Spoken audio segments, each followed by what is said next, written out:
السلام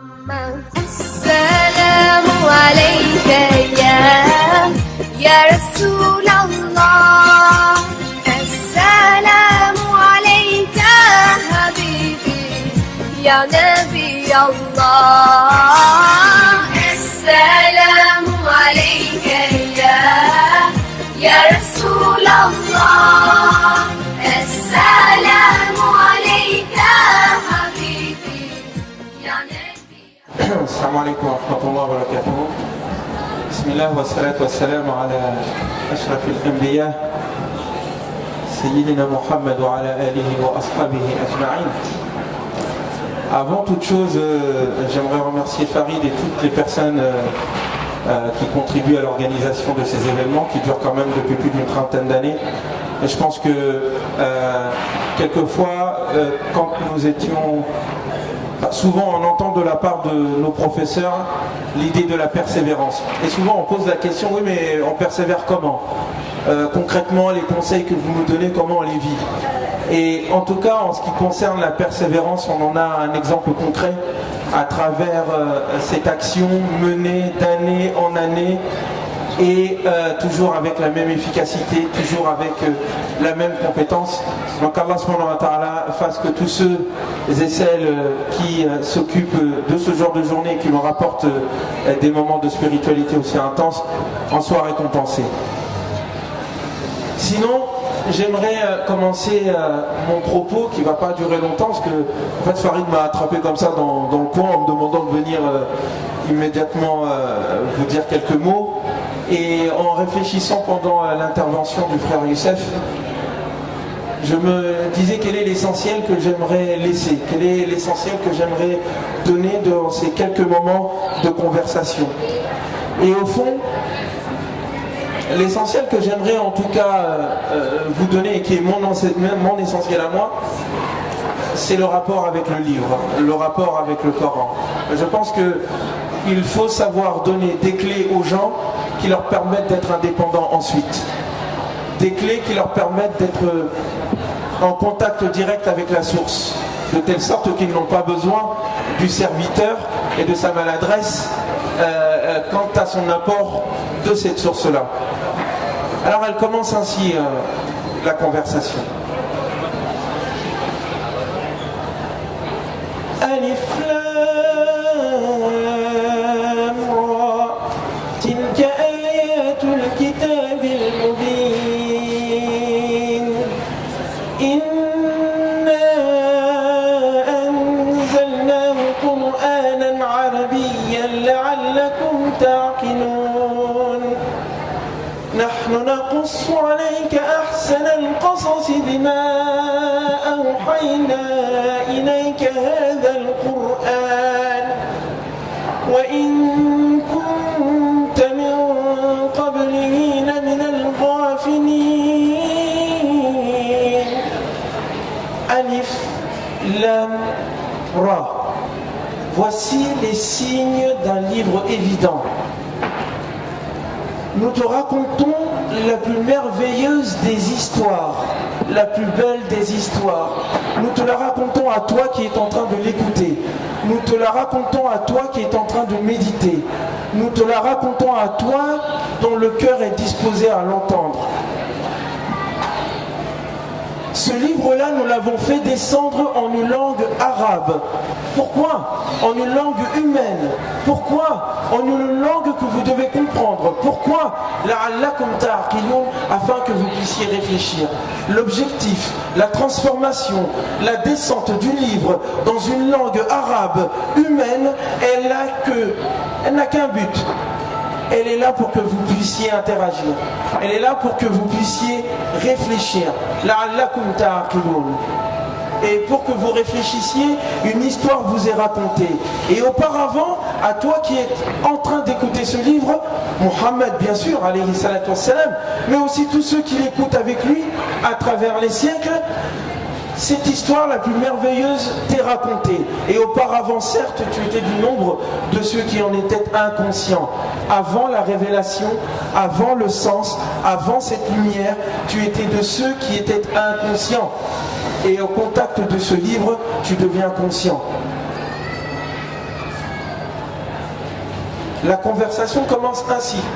Et en réalité, je pense qu'elle devrait toujours commencer ainsi. Que la base, la source qui a permis au prophète Mohammed alayhi salatu wassalam d'être ce qu'il est devenu. Et auparavant, certes, il n'était que du nombre des inconscients. Et nous serions, nous aujourd'hui sans le Coran, inconscients de la personne du prophète. Eh bien, cette source-là, c'est elle qui a fait du prophète l'homme qui a transformé le monde. Et c'est cette même source qui est encore présente, intacte, qui fait que nous pouvons nous aussi transformer le monde. Donc en réalité, encore une fois, c'est l'essentiel. Tout court, toute réflexion, ne tournant pas autour du Coran à mes yeux, ne donne que de l'inconscience. Alors, c'est ce que j'aimerais que vous reteniez dans les quelques minutes que nous allons passer ensemble. Lisons le Coran, méditez le livre, faites-en la source de votre réflexion, faites-en votre conversation incessante au sein de votre cœur. Faites-le lorsque vous vous sentez seul et qu'à un moment donné vous vous sentez dans une difficulté intense, immense, qui traverse la vie de tout un chacun ici. Faites-le à ce moment et faites comme si, comme le frère Youssef le disait tout à l'heure, comme s'il vous était révélé. Et rappelez-vous ces moments où le prophète lui-même était dans la même condition et le Coran de lui dire « Wadduha » je le jure. Et Dieu n'a pas besoin de jurer. Je le jure par l'aurore et son éclat. « Wallayli idha saja » et je le jure par la nuit lorsqu'elle s'étend sur la terre. Ma wadda'aka rabbuka wa ma qala. Ton éducateur et soutien, ton maître, ton Seigneur, il ne t'a pas abandonné. Il s'est adressé au prophète, alayhi salatu wassalam, mais faites comme s'il s'adressait à chacun d'entre vous. Ton éducateur ne t'a pas abandonné, il n'est pas fâché contre toi. Les épreuves que tu rencontres, les difficultés qui sont les tiennes, ne sont pas là pour marquer une certaine malédiction, ne sont pas là pour indiquer une colère quelconque contre toi. Les épreuves font partie de la vie. Les épreuves sont une preuve de l'amour de Dieu. Ma wadda'aka rabbuka wa ma qala. Walal akhiratu khayrun laka min al-ula. Regarde cette vie et sois-en optimiste, car en réalité, il se peut. Non, en réalité, ce qui vient après sera forcément meilleur que ce qui est présent. L'au-delà, l'après-vie, le regard que tu portes de cette vie, au-delà de l'épreuve que tu ressens et que tu subis, elle est positive.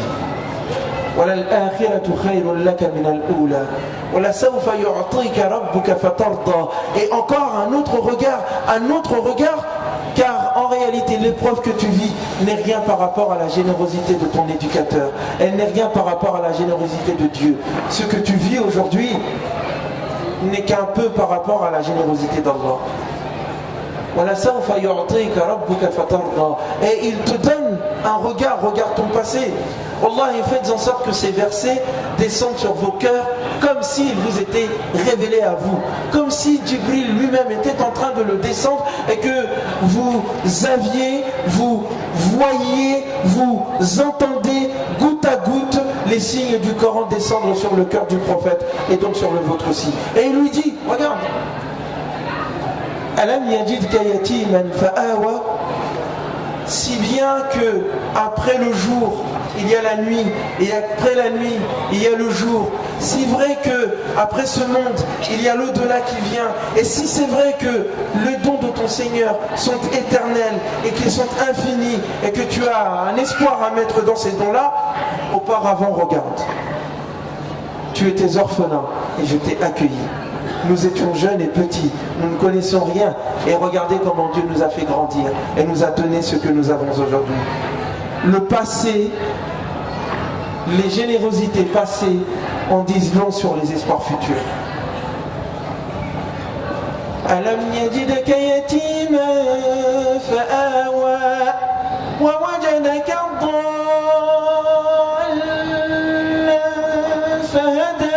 ne t'a-t-il pas trouvé auparavant? Mais regarde ta situation d'aujourd'hui. Tu étais ignorant et il t'a enseigné.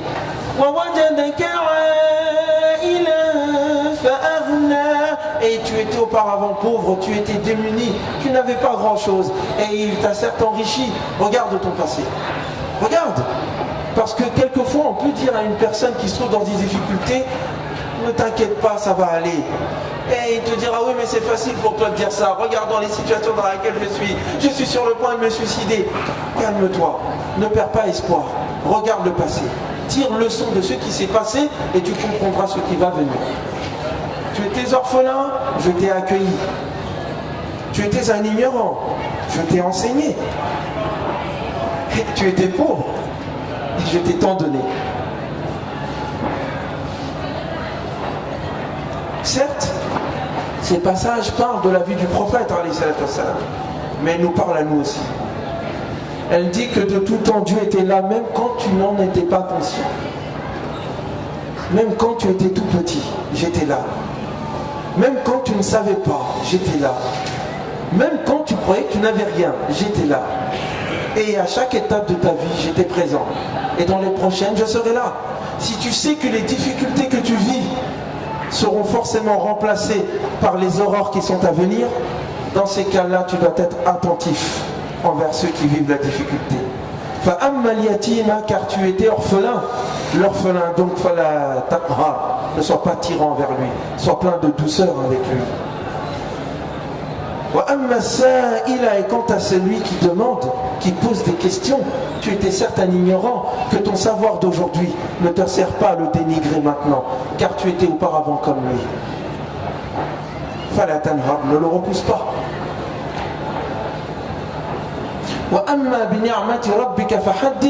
Et quant aux bienfaits de ton Seigneur, donne-les, proclame-les, parle-en. Tu as de la chance, tu as eu un parcours. Tu es sorti de difficultés, parle-en autour de toi.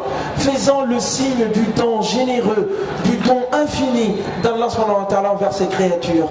Donne aux autres l'exemplarité de ton parcours qui t'a fait sortir de la nuit qui s'étend vers l'aurore qui sort et ainsi donne espoir aux autres. Faites en sorte que ces passages du Coran vous parlent à vous dans vos problèmes quotidiens. Mais pas que. Mais pas que. Souvent, nous avons un rapport avec le Coran qui est un rapport d'ordre légal, légaliste. Et nous pensons que souvent pour être avec le livre, pour lire le Coran, il faut avoir un bac plus 5. Pas forcément diplômé de Sciences Po, mais surtout diplômé de l'Azhar. On pense qu'il faut avoir la barbe qui tombe jusqu'au nombril. Ça viendra un jour, Inch'Allah, pour la mienne. Mais, ou qu'il faut aller dans un pays arabe et apprendre... C'était mon cas. Je suis parti dans différents pays. Et j'en suis revenu avec l'idée que ce que j'avais en France me suffisait largement. Bref, souvent nous pensons que pour être en contact avec le Coran, il faut avoir fait des années et des années de sharia. C'est faux. C'est une grave erreur. C'est une erreur, c'est une ruse pour moi-même de shaitan. En réalité, le Coran, s'il est universel parce qu'il parle à chacun d'entre nous. Quelle que soit la langue dans laquelle elle est traduite, nous en tirons toujours des enseignements. La preuve en est que, pas plus tard qu'il y a 2 jours, pardonnez-moi l'improvisation, mais c'est le moment qui m'inspire, pas plus tard qu'il y a 2 jours, une femme merveilleuse, ma maman, qui ne connaît pas l'arabe, et qui m'a mis pourtant sur la voie de la connaissance, ainsi que mon papa. Il y a 2 jours seulement, elle m'appelait et, discutant avec elle, elle m'encourageait dans mes études, en me disant qu'il faut persévérer malgré les difficultés. Et dans ses propos, elle me dit, tu sais, Ousmane, l'homme a été créé d'argile. Pourquoi? L'homme a été créé d'argile, Ousmane, n'oublie pas. C'est-à-dire l'argile. Donc l'homme, il n'est pas fini. Donc l'homme, il est modelable. Donc il peut s'adapter à toutes les difficultés. Il peut s'adapter à toutes les situations. C'est pour ça que Dieu nous a créés à partir de l'argile. Elle raccroche. Je dis à celle qui est à côté de moi, ma mère vient de m'apprendre quelque chose du Coran que je n'avais pas vu. Alors je connais le Coran. Elle ne connaît pas le Coran comme moi je le connais. Elle ne connaît pas la langue arabe comme moi je le connais. Elle lit le Coran dans le français. Mais pourtant elle vient de dire quelque quelque chose que je n'avais pas vu. Ensuite, elle me rappelle, Ousmane, n'oublie pas, l'homme a été créé à partir de l'argile. C'est pas un argile sec, c'est un argile encore humide. La preuve en est, quand tu te fais mal, il y a du sang qui coule, il y a de l'eau en toi. Donc ça veut dire que c'est pas de l'argile sec, c'est de l'argile encore humide. Donc c'est quelque chose qui est encore modelable. Donc tu es encore modelable, tu n'es pas fini. L'homme est capable de s'adapter dans toutes choses. Elle raccroche. Est-ce qu'elle a lu le Coran en arabe? Non. Est-ce qu'elle est partie faire les études que moi j'ai pu faire à l'université ou ailleurs? Non plus. Est-ce qu'elle a pu apprendre l'arabe et des poèmes et des tonnes de livres de droit musulmans, aller à l'USH et faire des cours et des cours? Non plus. Elle m'y a encouragé, mais elle ne l'a pas fait.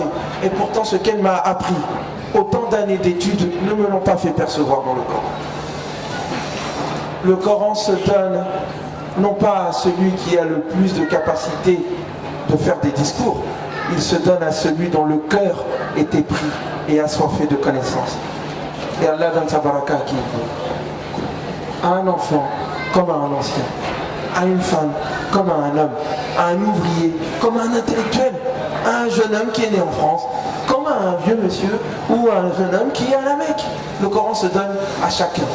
Et en réalité, je vais clore mon sujet là-dessus, c'est parce que le Coran est universel qu'il n'est pas enfermable dans le commentaire des uns et des autres. C'est parce que le Coran vient de Dieu qu'aucun d'entre nous ne peut dire c'est bon, j'ai tout dit du Coran, et que personne ne peut dire autre chose que ce que moi j'ai dit. C'est parce que le Coran est éternel que nous, citoyens musulmans français, avons la tâche de renouveler la pensée musulmane. Et peut-être que ce renouveau, qui sait, va venir de l'une ou de l'un d'entre vous ici. Peut-être que cela viendra d'une personne, d'une jeune fille, d'un jeune homme qui rentrant chez lui dira « Oh, le jeune homme Ousmane là, il a dit qu'il fallait qu'on lise le Coran, et bien je vais jeter un coup d'œil dessus et je vais voir ce qu'il me dit. » Et que à chaque instant, quand on se pose des questions, on peut ouvrir le livre et y trouver un élément de réponse, un signe de réflexion, un miracle qui ouvre le cœur. Et c'est ce miracle-là qui fait que chacun d'entre nous sommes responsables par rapport à ce que le Coran nous donne. Que personne ne dit « je ne savais pas ». Que personne ne dit « je ne pouvais pas le lire ». Allah dira « mais je vous ai laissé un livre ». « Fihi vikrukum » dans lequel il y a votre rappel. Et ceux qui sont venus avant vous. Je vous ai laissé un livre dans lequel il y a toute clarté. Hudan, une guidance. Wa rahmatan, et une miséricorde. Liqawmi yu'minun, pour un peuple de croyants. Pour des gens qui ont la flamme de la foi qui vibre dans leur cœur. Voilà à qui s'adresse le Coran. Et donc il s'adresse à chacun d'entre nous ici. Wa aqulu qawli hadha wa astaghfirullah li wa lakum fastaghfiruhu innahu huwal ghafurur rahim. Rabbana atina fid dunya hasana wa fil akhirati hasana. وقنا عذاب النار وقنا عذاب القبر. Fais, Ya Allah, que le Coran soit une lumière dans nos cœurs. Et donne-nous, Ya Rab, cette luminosité qui nous font être des dons pour ce pays. Donne-nous, Ya Rab, la lumière de l'humilité, la force et le courage de la parole juste et la persévérance de la construction. Amin. Amin. Amin. السلام عليك يا رسول الله السلام عليك حبيبي يا نبي الله السلام عليك يا رسول الله